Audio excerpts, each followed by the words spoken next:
everyone, welcome to my YouTube channel. So today we'll be looking at bed occupancy rate. So if you're an aspiring healthcare data analyst, or if you are currently transitioning from any other career path into the healthcare data analysis career path, then bed occupancy rate is a key metric that is used in healthcare to measure the utilization of hospital beds over a specific time period. So today I'll be showing you how you can analyze your data to figure out the bed occupancy rate in an hospital dataset. That's a very useful information any hospital or most hospital would want to get from their dataset. Okay, so we'll be using this dataset which I got from Cargo. So you can go ahead and check this on your website, the PMC Hospital Infrastructure dataset. You can just go ahead and click on this to download it. So one of the possible use cases this individual outlined was to predict hospital bed occupancy. So that's what our today's analysis will be all about: predicting or analyzing the dataset to figure out the bed occupancy rates. So this dataset actually contained a whole lot of missing data, so I had to do some cleaning, a whole lot of cleaning to this dataset. So I'll be dropping the clean version of this dataset on my video description section, so you can go ahead and download that instead if you want to make use of the cleaner version instead of downloading this dataset. Okay, so with that being said, let's get into what we have for today. Bed occupancy rate, like I said earlier, is a key metric that is used in healthcare to measure the utilization of hospital beds over a specific time period, and it has its formula.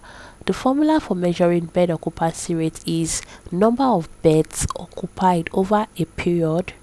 Your time period, it could be a month, it could be a year, could be a quarter, just over a period of time. You want to measure how many beds have been occupied over that period of time, divided by the number of beds that are available, multiplied by the number of days in that period of time, multiplied by 100. So it is we're getting the occupancy rate, so we want to get that in percentage, right?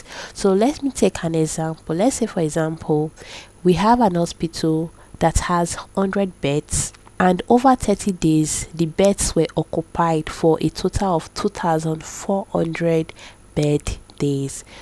How can we calculate the bed occupancy rate? So we just have to plug in those values. So let me go ahead and drag this down. The number of beds available we have in this hospital, we said 100 beds, right? So, and the number of days in that period of time, we said 30 days.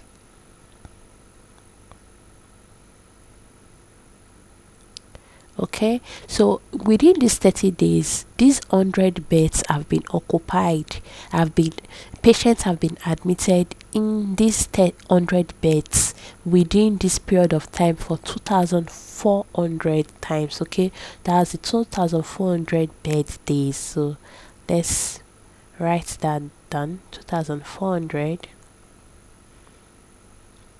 So we're going to be multiplying all this by 100. So let's go ahead and do our simple mathematics. So we can cancel this out and we can cancel this out, right? Then 3 here, 1 and 3 into 24 will give us 8. 8 divided by 10 is going to be giving us 0.8, and 0.8 multiplied by 100, right? So 0.8 multiplied by 100 is going to give us is 1 2, so this is going to give us 80%. So that's bed occupancy rate for this simple example which we just took. So why does bed occupancy rate, why is it a major key metric that is used in healthcare? One reason is that it shows efficiency of hospital resources that is being used. So for example, if you have an hospital and this hospital has about 100 beds, just like the example we just took, and we are having a bed occupancy rate of 20% or 30%, it tells us that we are not getting a good influx of patients into our hospital, so meaning we are not admitting enough patients in our hospital. We are underutilizing our resources we have in this hospital. Okay, so it tells us how efficient our hospital resources is being used. Another point is that it helps us to manage staffing, funding, and capacity planning. So just like what I said earlier, if you can figure out that your patient influx is low, then if your staffing is much, you can decide to cut down your staff, right? Or if your staffing is more, then you can decide to like boost up your patient inflow into your hospital, your healthcare facility. Or let's say for example you have a bed occupancy rate of 90, 98, 100, or even more than 100. The best thing you can do is then increase your staffing, because you're already finding out that your the influx of patients into your healthcare facility is more than your amount of staff you have in that healthcare facility. So you have to increase staffing, funding, and you go do more better planning on that healthcare facility to improve your care that is being rendered to patients. Another reason why the bed occupancy rate is used in healthcare is it indicates overcrowding, while a very low bed occupancy rate suggests underutilization. The whole idea of analyzing healthcare data is to improve care that is being rendered to patients, right? So that's one of the reasons where we say bed occupancy rate is one of the important or key metric when analyzing healthcare data. So let's just go over this data set and see how I went about calculating the bed occupancy rate for this data set. So the first thing I did was to import our libraries, which I'll be needing, which is pandas, numpy, matplotlib.pyplot, and seaborn. And when I was done with that, I had to go ahead and read in my CSV file into my Jupyter Notebook. So this line of codes you are seeing here is the file part, and I downloaded this dataset from Cargo, like I said earlier, so you can see that this is saved under my download file, and this is the name of the file. Okay, so using the pd.read_csv, I was able to download this dataset into my, or I was able to read this dataset into my Jupyter Notebook, and using the .head method, I was able to view the first 3 rows on this dataset. So let's just go ahead and look through this data set. You'll see we have the city name, zone name, ward name, zone number, ward number, facility name, the type, which tells us if it's an hospital, a nursing home, or a laboratory. Then we have class that tells us if it's a public healthcare facility or a private healthcare facility. Then we have pharmacy available column that tells us if pharmacy is available, yes or no. Then we have number of beds in emergency ward, number of bed in facility type, number of doctors or physicians, number of nurses, number of midwives professional, the average monthly patient footfall.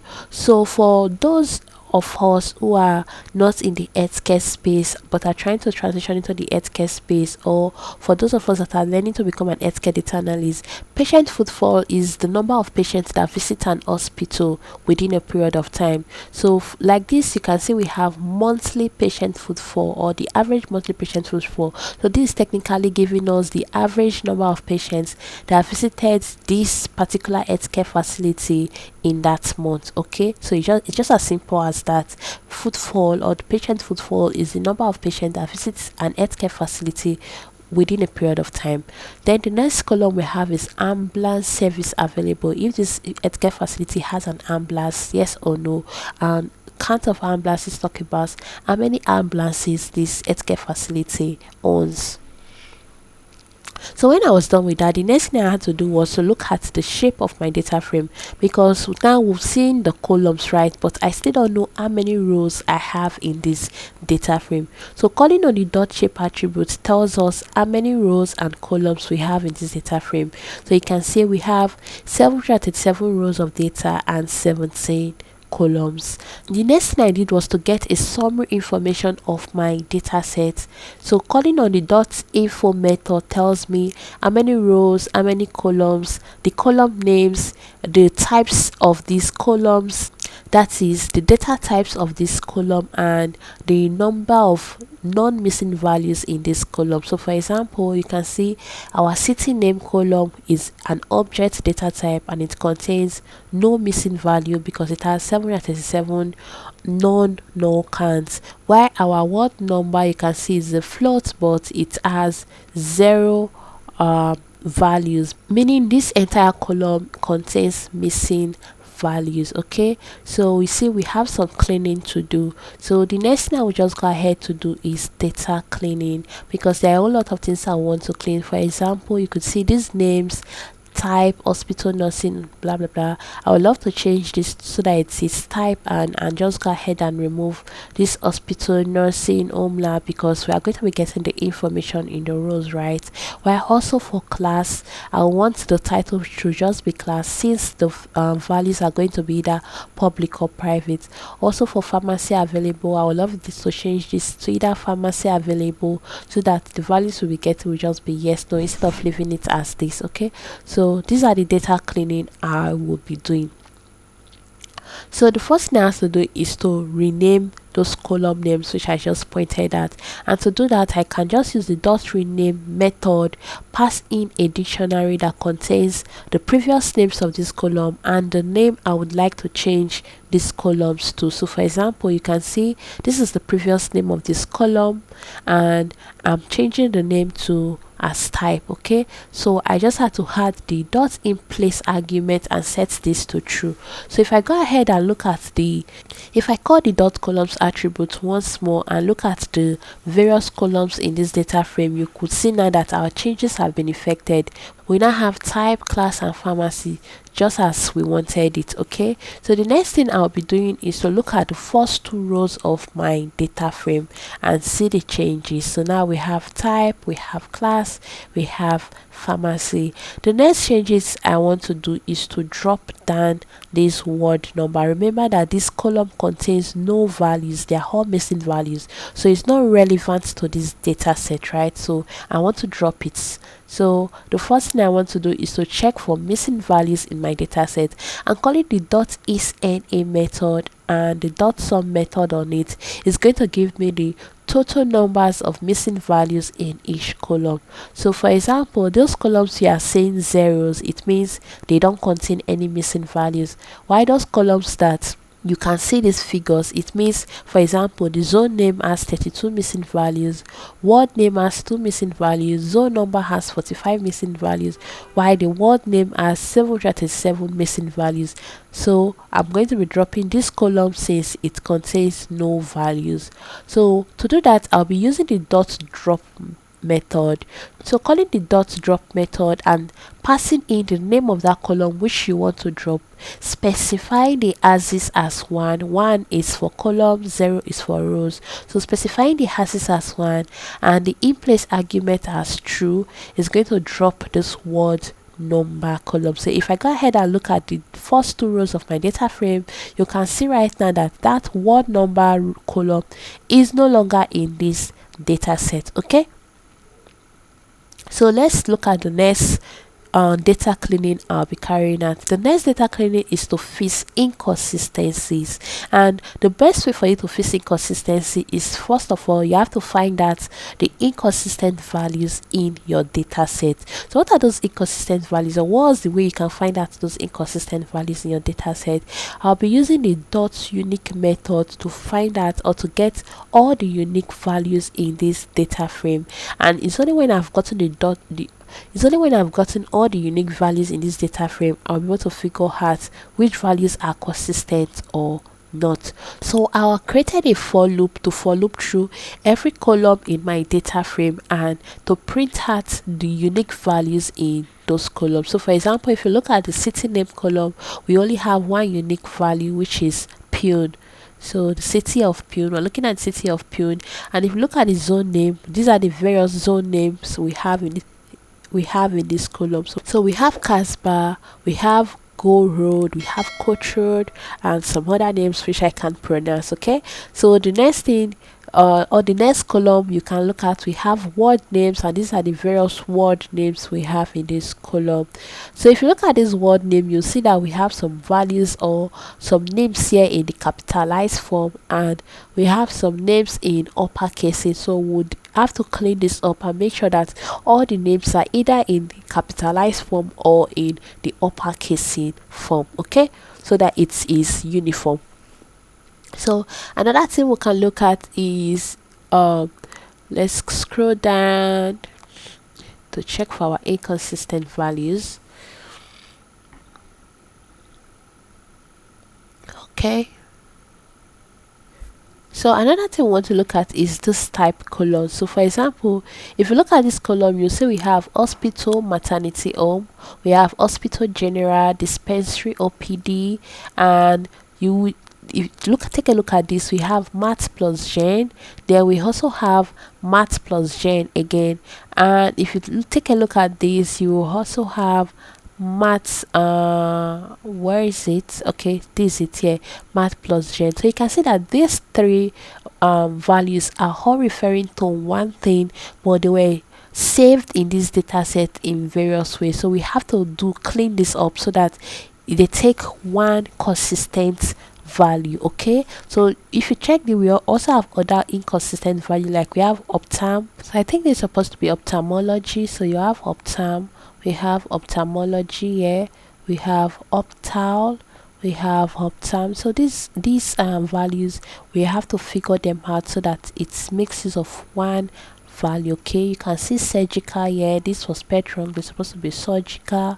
We have general, these have to be corrected. General was in capital letter here. We have gen, which is for general. Also we have another gen, which is general. So you see that we have a whole lot of cleaning to carry out in this column. So that's why I always talk about inconsistent and the inconsistencies in your data set, because if you don't handle this, they are going to be getting a whole lot of error in your analysis. Then for example, if you take a look at pharmacy, we have yes in capitalized form or in uppercase form, and we have yes also in uppercase form. So we have to figure this out so that it makes use of one consistent method, either you're using the uppercase or you're using capitalized form. And we also have NA. So remember when we looked at this column, pharmacy is either yes or no, so we'll be converting all missing values to no. In a real life situation, I would have gone back to the source of this data and be able to figure out if this is no or missing values. But since I cannot gain access to where the source or the data set came from, all I have to do is to use my initiative and make the corrections, right? So we'll be converting this to no. Okay, so that's some of the correction we'll be doing on this data set. So let's just go ahead and carry out those corrections. So the first thing we wanted to do is to replace those values yes. So we'll be using this capitalized form, so calling on the dot replace method, and we're specifying that all yes in uppercase should be replaced with this and all NA should be replaced with no. Okay, so I did that for this column, ambulance service available, and also for the pharmacy column. So if we go ahead and look at the unique values in these two columns, you see now that our changes have been effected. We now have yes and no values. So the next thing I want to do is for our type column, I want to convert all values in that column to the capitalized form. Okay, so I use the str.capitalize method. I called it on the dot type column, and looking at this column once more, you can now say in those places where we had uppercasing on the general has been converted or it has been changed, and we now have all values in one format, which is the capitalized form. But remember, we still have some changes to do, like this margin, like this and this. We also have some values to clean up. Okay, so that's what we'll be doing next. So I use the dot replace method to clean up those values. So you can see this line of code just did that. We cleaned up all those messy data in that column. So now if we go ahead and look at that column once more using the dot unique method, you will see now that those changes have been effected. We now have only this margin. All other values of margin have been changed or have been converted to this. We also have ophthalmology. All other writing of ophthalmology have all been converted to this. We have orthopedics, we have math and orthopedics, and so forth. So those changes have been effected. Now the next thing I want to do is for our word name, I want to call on the dot capitalize method. You know we had some values that were in uppercasing, so same process. I called on the dot capitalize method to convert all the values in that column to the capitalized form. And if you look at those values now using the dot unique method, you'll see that all our changes were effected. Okay, so now after carrying out these changes, I will go back and look at the shape of my data set. I want to see how many columns and how many rows do I have left. And calling the dot shape attribute, you could say we have 737 rows and 16 columns. Remember, we dropped 1 columns from our data set, so this is why we now have 16 columns left. So I always advise that at the end of each step, give a brief report on what you have done, because when any other person is reading through this your workbook or your report, the person can be able to identify, okay, these are what this individual carried out or did on this data set. So for our data cleaning report, I said the data set contains 737 rows of data and 17 columns of data, and these were the activities carried out: renaming of columns to more appropriate names, change the data types of columns from objects to integers when necessary, drop columns with 100% missing rows of data, checked for and fixed consistent values in columns. For example, we converted all yes to this, and at the end of the day I had 737 rows of data and 16 columns of data. So that's all that for our data cleaning.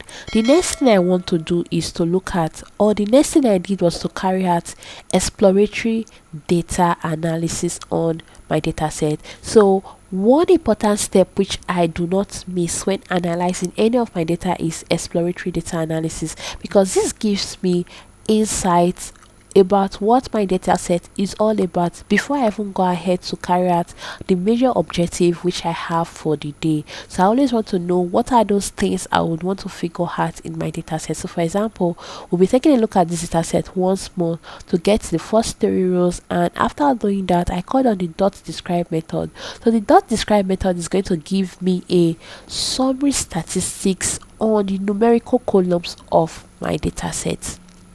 So for example, the zone column, the number of beds in emergency ward, it tells me that I have an average bed of 2 beds in emergency ward, or the healthcare facility have average bed of 2 in their emergency ward. They have a maximum of 5, and it also tells me the variation, the standard deviation value, the minimum value, the 50% quantile, which is the median value, 25% quantile, and 75% quantile. So you see, it gives me a whole lot of statistical information about my data set just by writing one line of code. Okay, another thing I want to do is to get summary statistic on my categorical columns, and I'll also be using the dot describe method. But to do this, I will have to specify or tell Python that I want to look at just the objective or the categorical column. So I'll be adding the select underscore dot d types, select underscore d types and I'll be including or specifying objects on my include parameter. So you could see now that it's just going to be looking at the categorical columns in this data set, and you can see for our city name, it tells us that we have one city name, which is Pune. Then the zone name, it tells us we have 18 unique zone names, and the word names, it tells us we have 80 different word names, and the most current or occurring word name is Kasba Vishram. While for facility name, we have 708 facility name, with the most occurring as Dawantari Hospital. We have 27 different types of these hospitals here, and the most occurring is Maths and General Clinic. We have two class, we have private and public. The most occurring is private healthcare facility, and it just gives us various information on this categorical columns. Okay, so from this we'll be able to get an insight of what our data set is all about. So another thing I always love doing is to get a graphical representation of my findings, because not everybody are cool or are good with tables, right? But giving them a graph or a chart to look at makes it much more easier to to just look at. Charts are much more pleasing to the eyes than looking at tables, right? So to create a table, first of all, I went ahead to create a list, because I don't want to look at all the graph for each of these categorical columns. So for example, we have our word name of 80 word names. It does not really give me any unique information regarding the various word name or what are the word names in this data set, right? So it's not necessary or it's not useful. So for the list, I just need the types of those healthcare facility, the class, the pharmacy, the ambulance service available. So those are these columns I want to look at, and I want to create a count plot that tells me how many of these unique values are in these various columns. So calling on the sns.cat plot and passing in my column names, the name of my data set, and the kind of plot I want to create, I was able to create my count plot. So let me go ahead and scroll down, and if I click on this, you'll see we have various type of the healthcare facility. We have the hospital maternity home, the hospital general, the hospital infectious disease. You can see Maths Gen at the highest bar, followed by hospital general hospital came second, and in third position we have ophthalmology. Okay, so if I go ahead and scroll down, you could see for the various class we have private hospital. We had more private hospital than public hospitals. While for pharmacy, most of this healthcare facility did not have a pharmacy. Okay, why for the ambulance service available, most of this healthcare facility do not have an ambulance service available. Okay, so that is for that. The next thing I decided to do was to get the average number of beds in these various hospital type. Remember that we are analyzing this data to get our bed occupancy rate. That's what we are concentrating on, right? So I want to look at the average number of beds in this various hospital type. So to do that, I created a pivot table by using the pandas pivot underscore table. I call that on my data frame, pass in my values, which is the number of bed in the facility type, and the index is going to be the type, because I want to figure out how many beds or what's the average number of beds in this various facility type, right? So just writing this line of code is going to give me this table which I created here. So you could see we have type and the number of beds in our facility. So the hospital infectious disease has the highest number of beds in our facility. It has 200 beds, while specialty hospital had 167 beds. Homeopathic had 100 beds in the facility. We have the orthopedic that had 70 beds, cancer had 50 beds, cardiology hospital had 31 beds, and so forth. So let's scroll down to see the hospital, the healthcare facility with the least amount of beds. So you could see dispensary, OPD, and immunization center, and this is actually reasonable because immunization centers do not usually admit patients, right? So they just give you your vaccination and you go back home. So you could see OPD department or OPD healthcare facilities at 0 number of beds.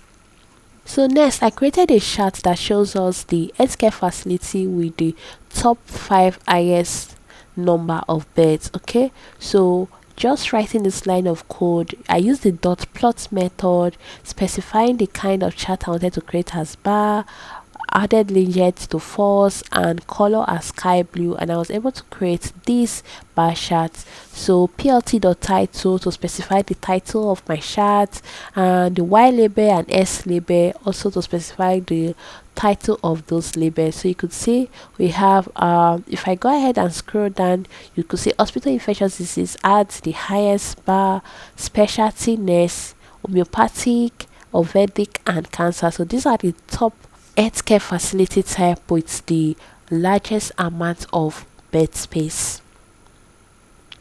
So the next thing I did was to look at the average number of patients that are visiting the various hospital types. So now I want to see how many patients are visiting these various hospital type in a month. Okay, so I use same process. I use the pivot underscore table, passing my values as the average monthly patient footfall, the index as type, and the arc function. We want to look at the average value, right? So that's what I passed in. So I passed in mean as our arc function.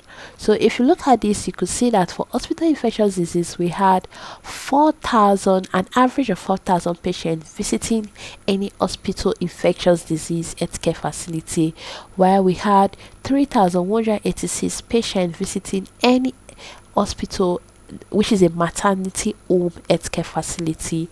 There we had 2,642 patients visiting general hospital, 2,550 patients visiting orthopedic healthcare facility, and so forth.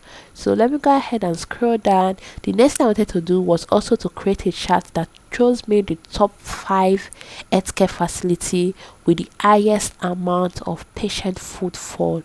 So you could see this. We have our infectious disease, the hospital maternity home, general healthcare facility, orthopedic, and maths plus gen. Okay, so these are the lines of code I wrote to be able to create this chart, just as same as the previous chart which I created.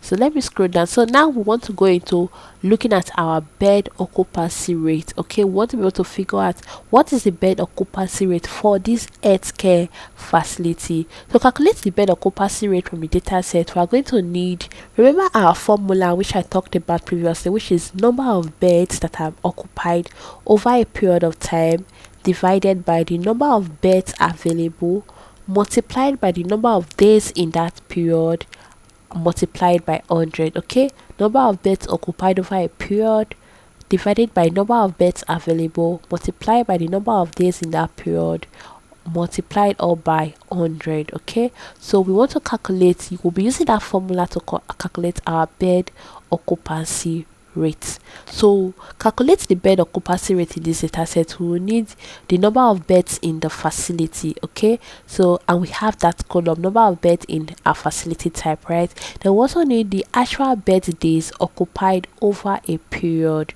and this information was not given in our data set, but remember that we have the average monthly patient footfall that tells us the number of patients that came to the hospital in that month. So we'll be using this figure instead to replace our actual bed occupied over a period, since we don't have that information on our data set. So this information or our analysis might not really be accurate, because this average monthly patient footfall might not necessarily be all for inpatient, because when we're talking about patient footfall, we're talking about the number of patients that visited an hospital or an healthcare facility, right? And any patient that visited an healthcare facility, it can be an outpatient, it can be an inpatient, it can be that the patient was not admitted. Okay, but in this situation where we don't have that data set that, or when we don't have that column that tells us if this patient was admitted or not, we would have to assume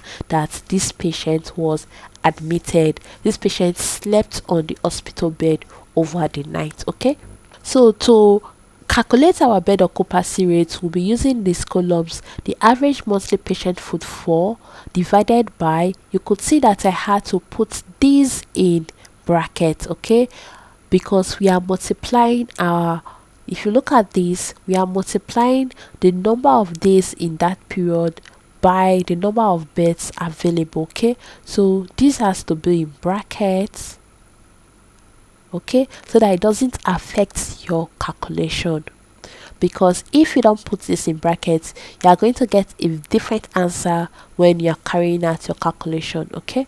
So the number of beds in the facility types multiplied by 30 days.